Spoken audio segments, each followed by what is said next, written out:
سلامونه وخت مو په خیر. تاسې ته له زیرو نیوز سرویس څخه د نن ورځې د مهمو خبرونو ټولګې ته راغلاست وایو.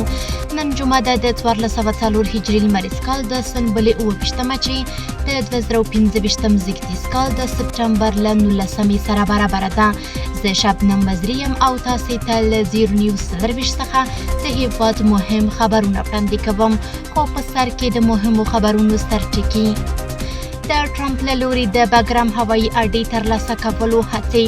خو اسلامي امارت د ټرمپ هڅې رد کړي چې په افغانستان کې د بګرام هوایي اډه بیرته ترلاسه کړي.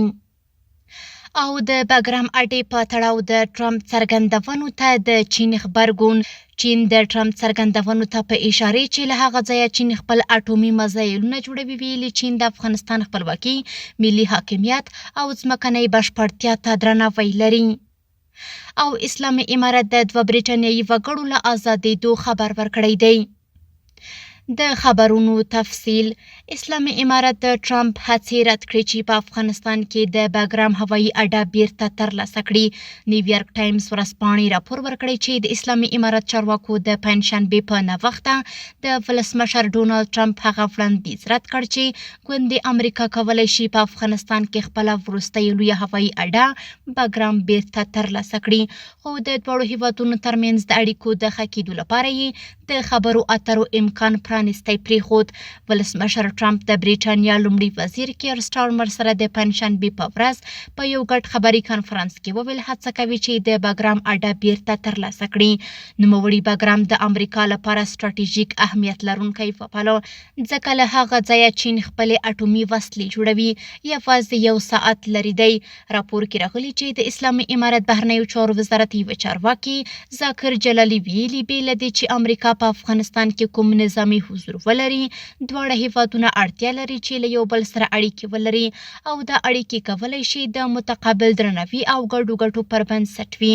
ټرمپ تر دې وړاندې د 2015 کال په مارچ کې ویلي و چې امریکا باید بګرام نوی پرېښی، نه د افغانستان لپاره بلکې د چین لپاره، ځکه دا له هغه ځایه چې چین خپل اټومي میزایلونه جوړوي یوازې یو ساعت واټن لري. هغه وخت ټرمپ دا ادعا وکړه چې بګرام اوس د چین تر اغیز لاندې دی، خو اسلامي امارت دا ادعا رد کړه.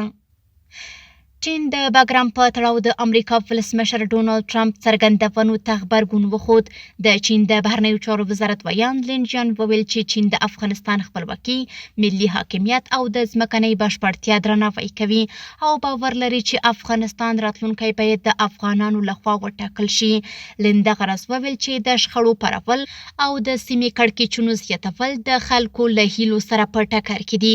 نوموړي زیاته کړه چې چین هیله لري ټول لوري دې هڅه وکړي چې په رښتیني ډول د سیمې د سولې او ثبات د ټینګښت لپاره رغنده رول ولوبوي. د چیني رسنیو د راپور له مخې چین داسې مهال د څرګندونې وکړې چې د امریکا ولسمشر ډونالډ ټرمپ د برېټانیا له لومړي وزیر کیر سټارمر سره د یوه ګډ خبري کنفرانس پر مهال وویل چې حکومت یې د بګرام هوایي اډې د بیرته نیولو لپاره چمتووالی نیسي.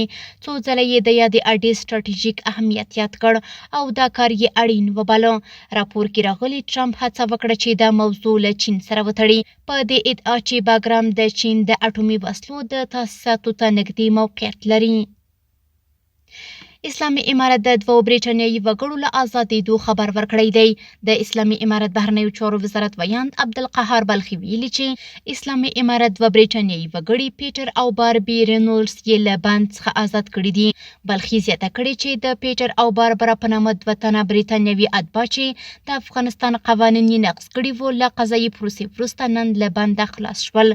نوموړي دغه راز ویلي چې د اتباعو مسایل خصوصا هغوی ته د کنسولي خدماتو وړاندې کېدل له سیاسي ملاحظاتو پرته تضمین شي او افغانان هم چې هر چیرته وي کنسولي خدمات ورته ورسیږي.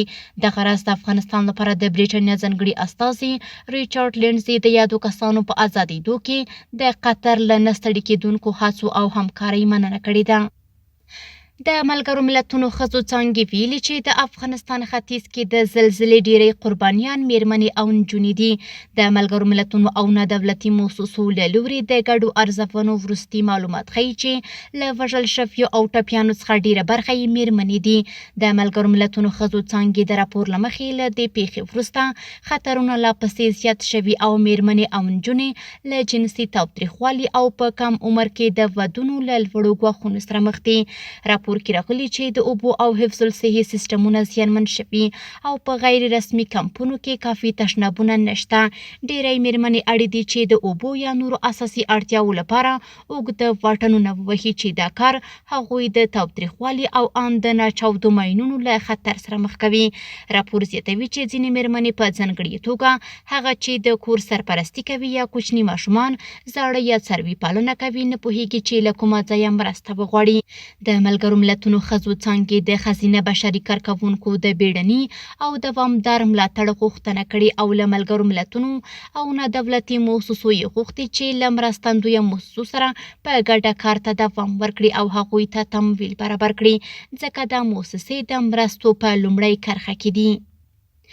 له پاکستان او ایران زرګونه افغان کډوال بیرته هیواد ته راستنه شوي دي. د کډوالو ستونزو ته د رسیدنې کمیسیون ویلي پرون د هیواد له بیلابیلو لارو څخه زرګونه افغان کډوال په زوره راستنه کړل شوي. یاد کمیسیون په خپل راپور کې ویلي چې د هرات اسلام کلا بندر له لارې 1629 تنه، د نیمروز وریښمو له لارې 209 تنه، د کندهار سپین بولتک له لارې 988 تنه او د ننګرهار تورخم له لارې بیا 4990 تنه هیواد ته راستنه او بایومټریک شوي دي.